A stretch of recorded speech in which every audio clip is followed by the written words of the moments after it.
Yeah.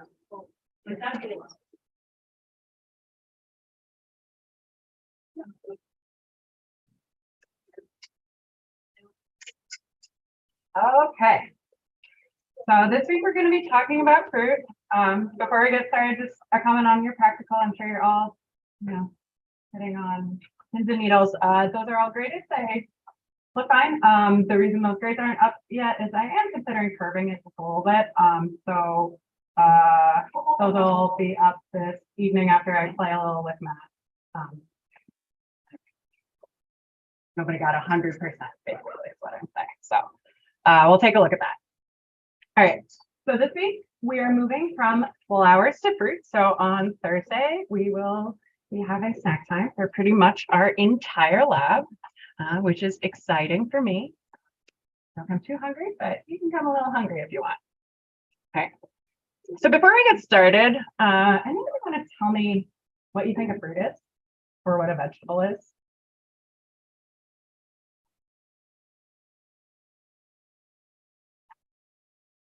Or like name some fruits and vegetables.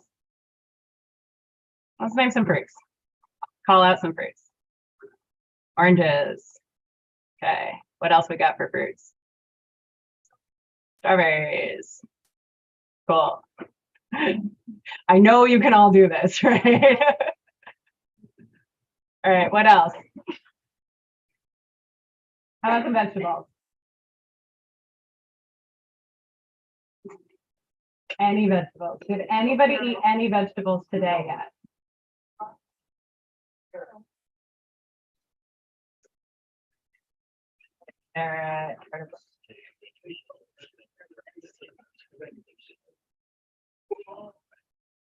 Okay.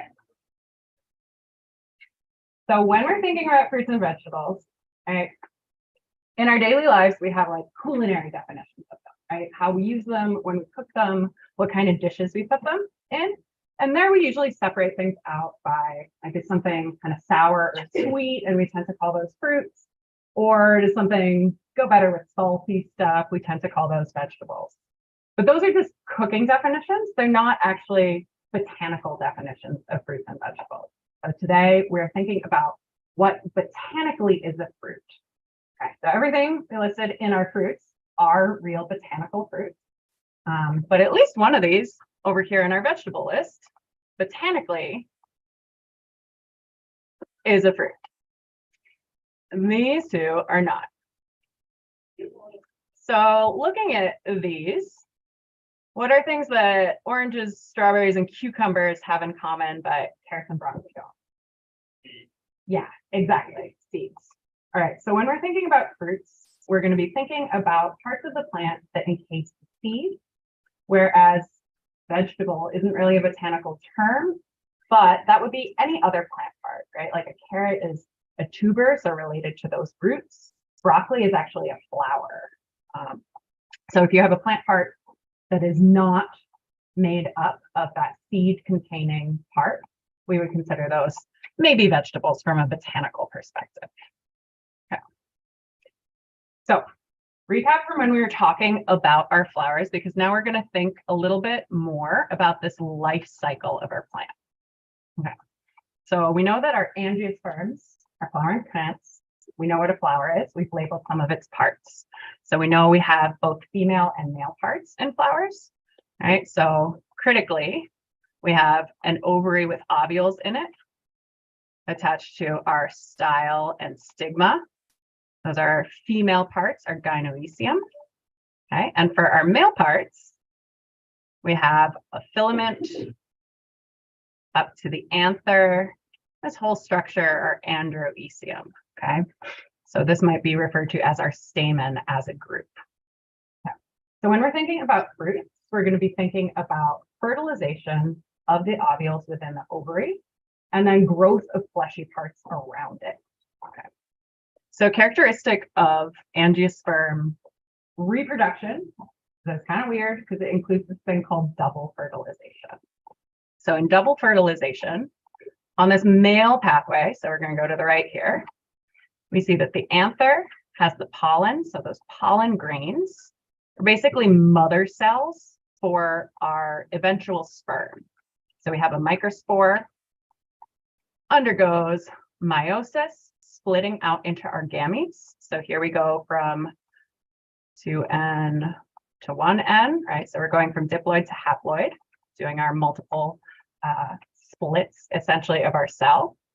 And we're ending up with generative cells that become sperm and tube cells that become this long tube that gets us down into the ovary. Okay? So that generative cell is then splitting out into these two sperm. The tube cell is becoming this pollen tube, which allows us to deposit those sperm down into the ovary. Okay, so that's what's happening over here. Now we have two sperm because they each have different roles. So one of those sperm is going to join up with our egg cell and fertilize it. Okay, so it's going to grab our egg cell. Okay, but the other sperm is going to essentially fertilize, so double fertilization, some of our other cell parts or some of our other cells that are not actually becoming seeds and baby embryo plants themselves. So the other sperm is going to fertilize these two polar nuclei. So these two polar nuclei don't become a new plant. What they become is this structure called the endosperm that feeds our growing little plant embryo that's coming from the egg. So this is a specific process that we see in angiosperms and only in angiosperms, really. We wanted to trace down the female side, just a reminder of these structures, right? So we had our stigma, style, and our ovary. That was our gynoecium, so the female parts. So within the ovary, we have ovules, okay?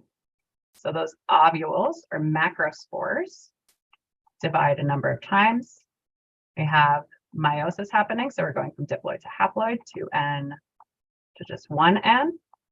And we have additional splits, so additional duplications in mitosis. We end up with a number of different cells. So we have antipodal cells that kind of tell us sort of like directionally what's going on as the plant grows. We don't need to worry about the specifics of that. We have the polar nuclei that become that endosperm when they're fertilized by our extra sperm cell, essentially. We have egg cells, and then we have these other structures called the synergids on either side. Okay. So there's a lot going on here, actually, other than just an egg getting fertilized by a sperm. Cool. So now we're going to move forward to the seed that we're forming and the fruit that we're forming as these structures develop. So we're going to be moving past pollination, past this fertilization, and now starting to talk about this growth period. Okay. So if we look inside the seed, so this is our fertilized ovule, essentially, and we're going to see some new structures. So one we have talked about already is that endosperm. Okay, so the endosperm we can see on both of these examples. So two of our main groups I've mentioned, but we haven't gone into in detail, are our monocots and our dicots. So their seeds look different, which is why we have two images here. But we have endosperm in both of them. Right? So that's that polar nuclei fertilized by a sperm.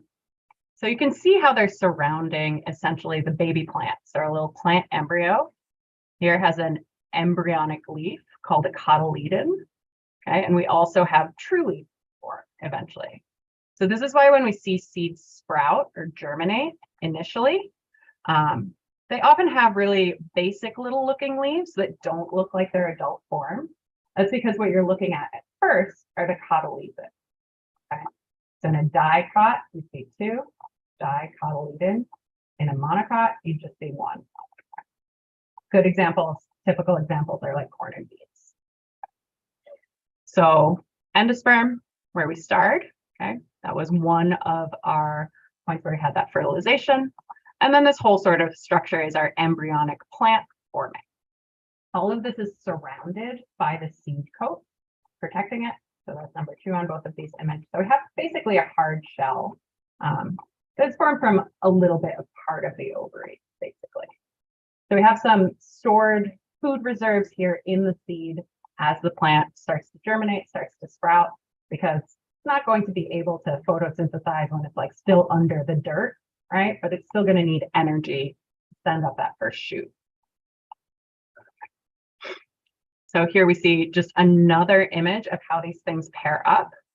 So this is showing us our ovule. So we can see this pollen tube that's come down in and fertilized this ovule. So here we see our pollen tube, those 2 sperm cells in this first image. We have an egg in red. We have polar nuclei here in yellow. Those are the more important cells of that group of cells on the female side to remember, the egg and the polar nuclei. Okay, so we can see that as fertilization occurs, we get a zygote from the egg. So the egg, 1N, a sperm, 1N, gets us to 2N. Okay. A neat thing that's happening in the endosperm actually is that we had 2 polar nuclei, each with their 1 set of chromosomes. Both those polar nuclei plus the additional sperm cell are coming together. So the endosperm itself is actually 3N. Not something we often see when we're thinking about like animal biology, right? Okay, so then image 3 is showing us what's going on with our fruit. So we can see inside we have the seed. So we have a seed coat. We have a little growing embryo, okay, surrounded by the endosperm. And then we have a fruit surrounding this whole seed structure. So the seed itself is not a fruit, the seed is contained by the fruit. Okay. So when we're talking about fruit, that ovary that is surrounding our ovules is maturing. So it's growing, it's changing in its characteristics. Now, when we're talking about fruits, way more things in botany in plants than you typically think of count botanically as fruits. So we're going to have fleshy fruits, nice to eat, right? You can think of biting into an apple or a peach, or also a tomato would be a fruit botanically, right? That's why that's often that fun fact. Tomato is actually not the weirdest thing we might consider a fruit though, because we also have dry fruits. So things like nuts, acorns, walnuts, all of those actually also are the fruits of our plant. They're surrounding a seed. So when we're looking at the fruit parts in a fleshy fruit, we're going to start with a typical fruit. So our fleshy fruits are what you think of when you think of fruits. Okay, so inside we'd have the seed. So in this peach, right, the seed is actually the pit, right? So we have our seed coat, okay? We have our endosperm ready to feed our growing little peach sprout, our little peach embryo, all here inside that pit of the peach. And then in the fleshy part surrounding, we also have layers that we can name, okay? So now we're gonna have, all of these are gonna end in carp, okay? So carp, meaning we're listing other parts of the fruit. I'm just saying that because we have this endo root again. So first layer on the inside is going to be our endocarp. Make something more visible. Okay, so our endocarp here. You know how seeds sometimes feel like they have like a skin, right? So that central area right there next to the seed is the endocarp. The mesocarp would be most of the flesh. So meso for middle, exocarp, exo for outside. So like the skin of your peach. They have the bite there would be the exocarp. Here you see some more examples of the fate of some of our flower parts, essentially, when we're moving into a fruit. So here we have a tomato flower compared to an actual tomato, a tomato fruit. So we can look at parts here. So we see the peduncle, basically like the stem of our flower here. We see our green sepals down at the base, those leaf-like structures. We see our petals in yellow here. Here we're listing out our filament and our stamen. So the male parts surrounding here are demonstrated by these lines. And then the female parts, the stigma, the style, the ovary surrounding, and then individual ovules within the ovary. Okay, so you might have seen these in your rose dissection, for example, right? There was a bunch of stuff like nested down in there, the ovules in the ovary. So as this grows, part of that ovary is forming these outer parts, right? So the fruit, all of its layers, in general, the pericarp is kind of merging together here. And on a tomato, you can actually still see that peduncle. You can still see those sepals. That's actually what that green part at the top of the tomato is. And if you've ever seen that little dot or little spike at the bottom of a tomato, that's the remnants of your style and that stigma. And then our seeds inside have grown out from those ovules that we had inside the ovary of our flower.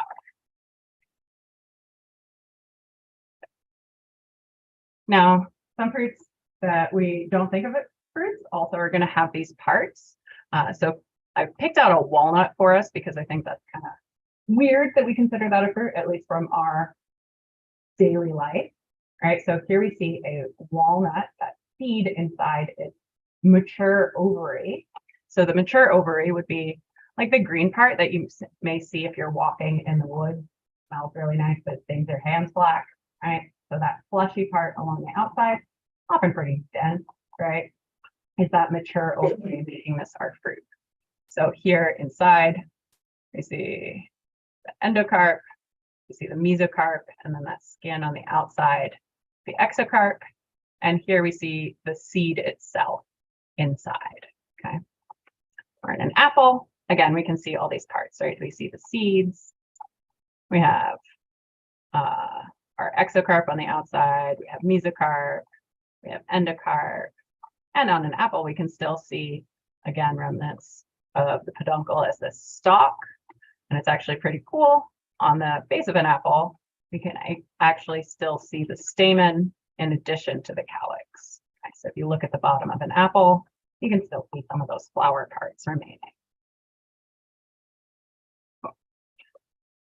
So when we're thinking about fruits, there are going to be lots of ways we can describe different fruits because there are a lot more things than we might expect that count as fruits. So when we're thinking botanically, we're going to start with fruits that begin from just one flower. Okay, so if a fruit begins with just one flower, we are going to refer to it as a simple fruit. And the simplest of our simple fruits, so usually this is where you'll see something described as just a simple fruit with no additional words. It's going to form from just one flower, right? And then also just a carpel with whatever number of ovules we have inside. So this simple fruit listed here is actually a pea. So we can see those ovules becoming the seeds or the actual peas inside our pea pod. Okay, and we can see the other parts becoming that sort of shell around the pod itself. Now, aggregate fruits also come from one single flower, right? So we have our one set of petals in this aggregate fruit. An example of an aggregate fruit, like a raspberry. So you might immediately understand why you'd want a different word for this. Right, so the way an aggregate fruit forms is that we're actually going to have many separate carpels and therefore essentially many separate ovaries in the center of our flower. And so each of them essentially matures into its own tiny little fruit. Okay, so here you can see the stigma from each of those little carpels that we had inside. And then each little juicy part of our raspberry, each little circle, is forming from a different ovary. Okay. And you can also still see the stamen sometimes, those multiple stamens at the base of our raspberry fruit. So given I just used the word carpel a couple of times, I want to go back to what a carpel is. Okay. So when we were talking about carpels, pistils, we were talking about female female parts of our flower. Okay. So the basic idea of how this evolved is that we started with a modified leaf-like structure, okay, with spores, sporangia on the outside, right? So we saw some of this type of structure when we were looking at our ferns, right? And then we started over evolutionary time to have this fold and curl in. And this fold and curl in creates our fused carpel structure, okay? And we may have multiple carpels fused together, okay, within our ovary. And we may also have multiple separate carpels. So you could have another one here, another one here. Okay, so we're talking about this sort of duplication of female parts here. So a reminder, the pistil was the female part of the plant that produces seeds, has a stigma, style, and ovary. It may have one carpel, may actually have multiple carpels. So previously we were just looking at diagrams where you have one carpel, essentially one ovary. But when we look at real life, we may have more complicated systems here. So we can have a form where we have one pistil and one carpel. You can have three separate pistils, so three separate sets, essentially, of female parts, all separated. Or you can have things fused together.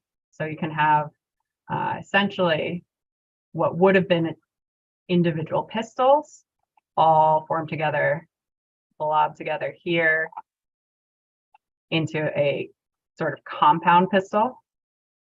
Okay. But then if you cut this open, you would see that it's still kind of three carpels inside. So think of the carpel as like the unit, right? So the unit here, and then the pistil would be like the structure that you see from the outside. Like if you're counting from the outside, does it look like one or two or three?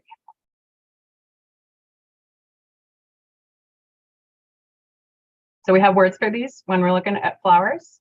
So if something's monocarpous, that would be one carpel per flower. Apocarpous would mean multiple distinct carpels, so they're separate, so like you would be able to count them from outside. They'd be in their own pistils. Thin carpus, like synergy, they've merged together.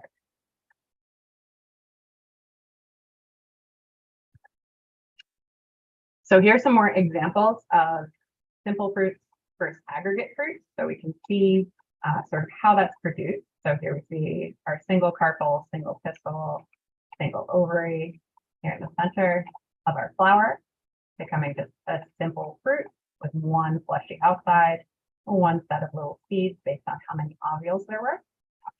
But in our aggregate fruit, here we can see that there were multiple carpels.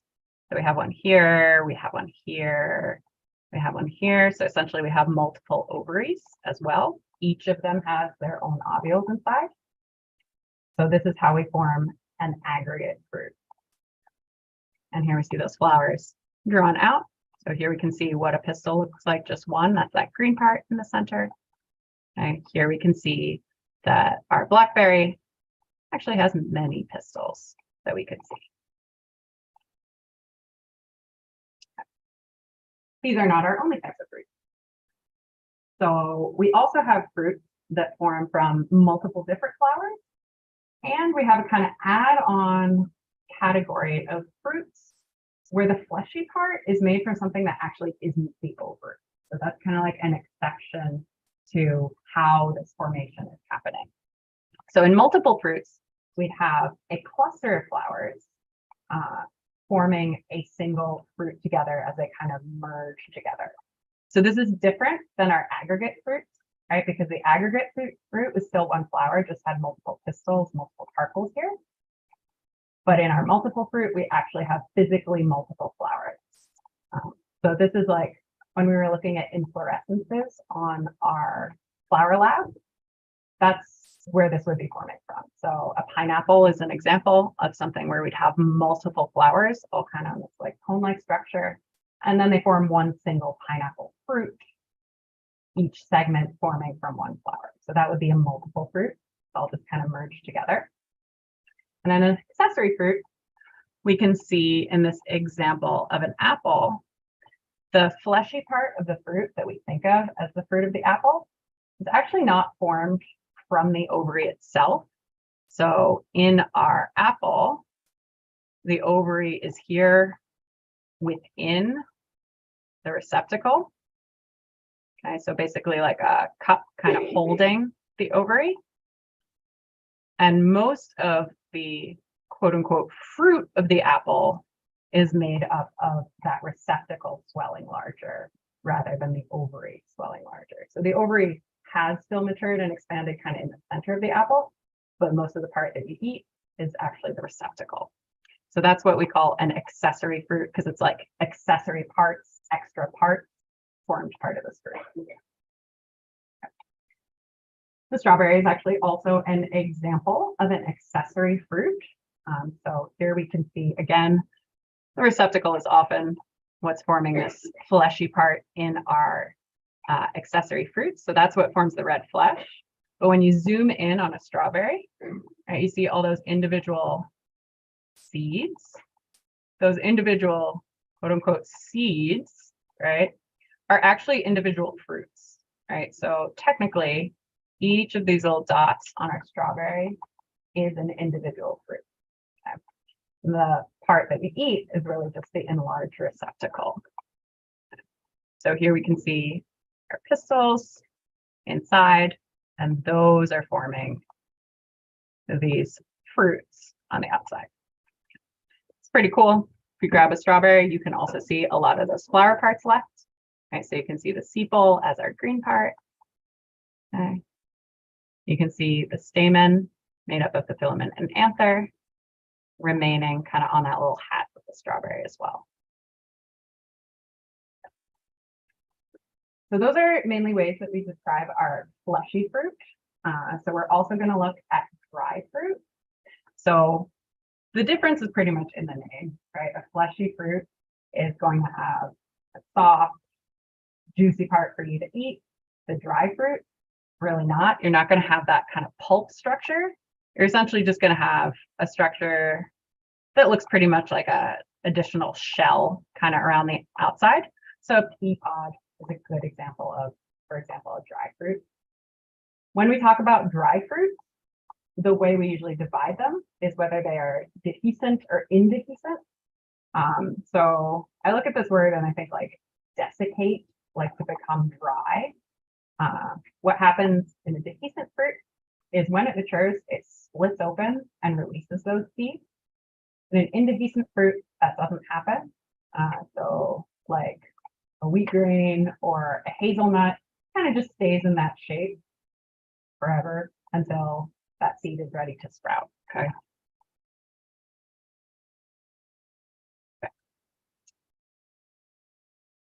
Now, we can also divide fruits into even more categories. So when we're looking at those fleshy fruits, and we'll do this in lab, and you'll have a whole key to key out these and look at our snacks and figure out what they are. But you'll see some of these words.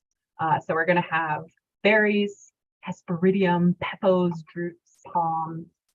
This is going to be referring to essentially characteristics of what has happened to the ovary, what the sort of outer coating looks like, how hard various parts are, and often the numbers, right?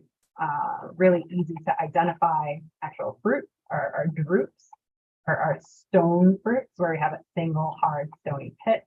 A lot of these other ones have multiple seeds within the inside. So we'll practice identifying these. So here we will also practice looking at our dry fruits. But we're going to take a look here. So dry fruits are going to open at maturity if they're dehiscent. Okay, they're not opening at maturity if they're indehiscent. We could also refer to the line where they're popping open. That line is going to be called a suture line. So where it's sutured together, stitched together, can pop open at maturity in our dehiscent dry fruits. Fun fact, we looked at the strawberry a second ago, okay?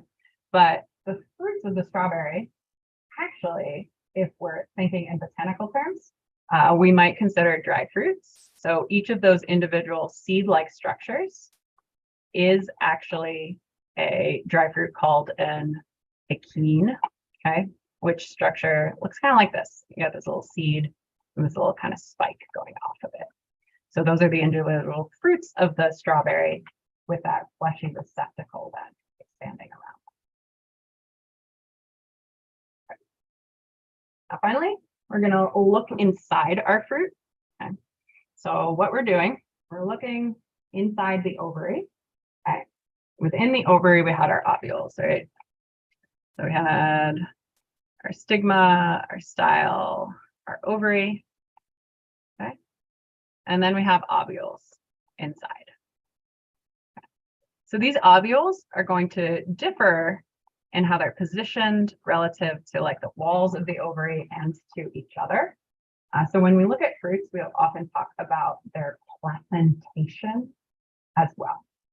Okay, so the placenta essentially of your fruit is the area where that ovule is attached. So each ovule is becoming a seed, right? So we can see each ovule, each ovule here becomes a seed, okay? And we can see that in this example, they're all attached here,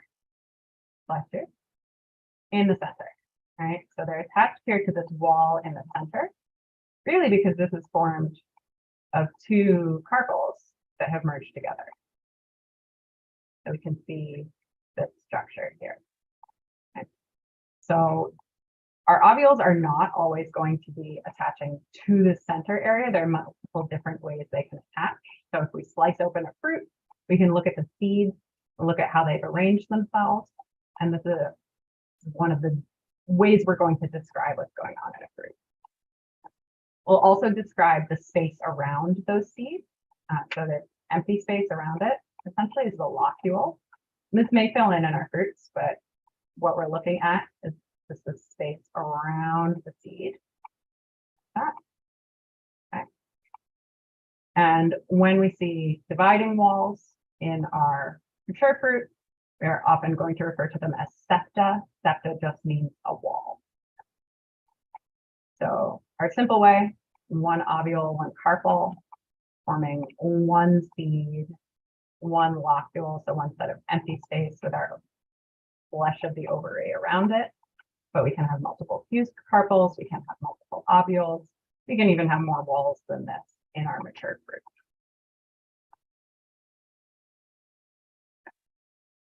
So here we are looking at those locules or those spaces within the ovary of our fruit, or ovary of our angiosperm. So what we've done is we've cut through that ovary. So here we can see that we're counting number of spaces. So the number of spaces here is just one. We can see our ovules here have attached to a different part than in the previous image. So they've attached to the outer wall here rather than to a central part. So that's a way we could differentiate this ovary, this fruit, from other ovaries and fruits. Tricky thing is it's still one locule so long as that space is continuous. So this sort of asterisk shaped locule is still just one locule because it's all merged together. No walls, no septa within it. We can again see that those little ovules, the seeds, are kind of along the outer wall. Here's what it would look like if we have more locules. So these we can see here are now separate, so they have walls between them. So this is an example of 3 locules. This is an example of 5 locules. So you can think like when you're peeling an orange or something, right? You have those different segments. That's a good way to think about like these locules, right? So each of those segments of the orange with its papery walls between it.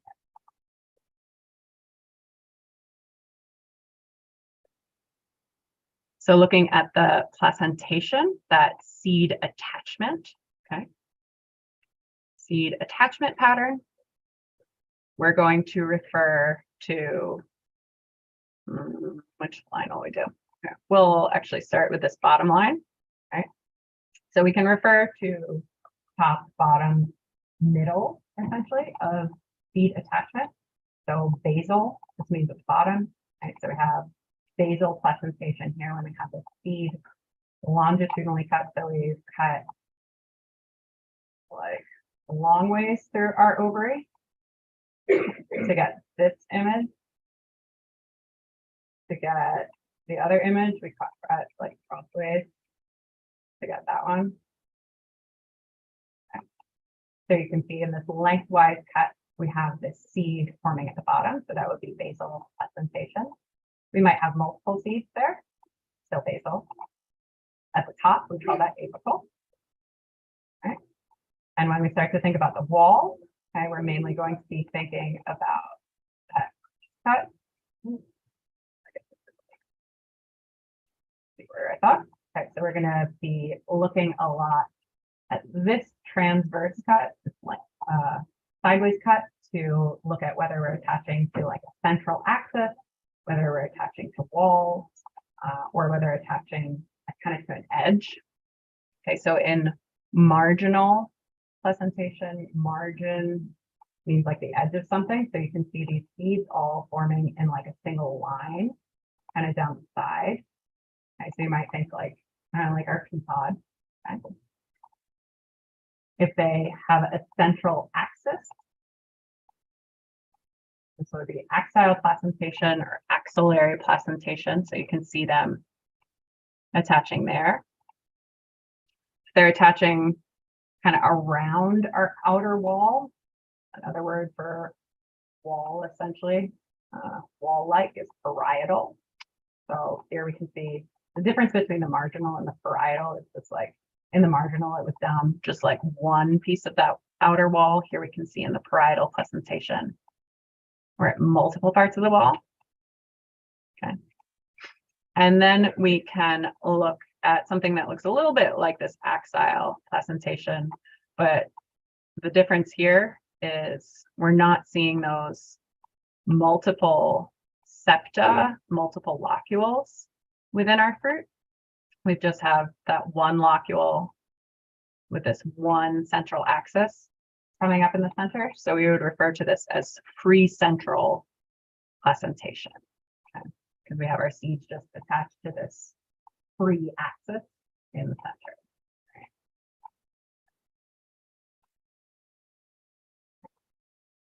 A little less to say than I thought today. We are going to watch this one video. We're going to watch a pear mature, and that's basically it for today. Like, well, let's go like, oh, because I'm signed out.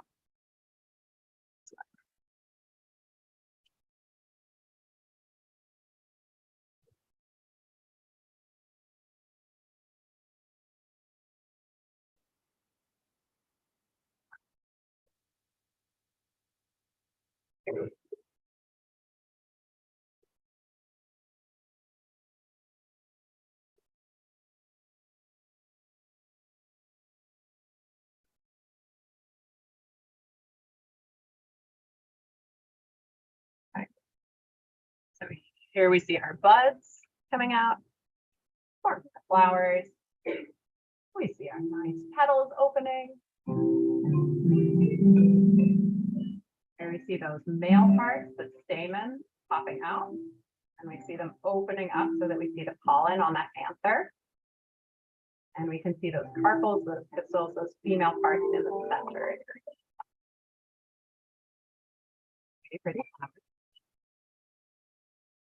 Pollination would have happened in the middle there, and we can now see the ovary expanding and growing out from the base of that female part. And we can see the male parts, the androecium, kind of withering and dying on the end. Actually, our pear is a bit more like an apple, so this would probably mostly be like the receptacle swelling. The ovary would be swelling with it on the inside and like this.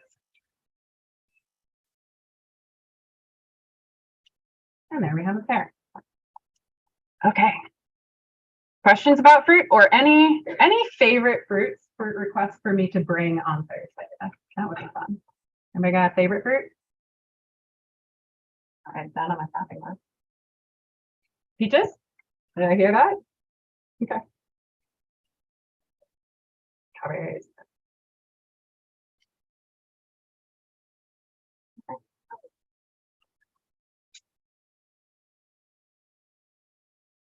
All right.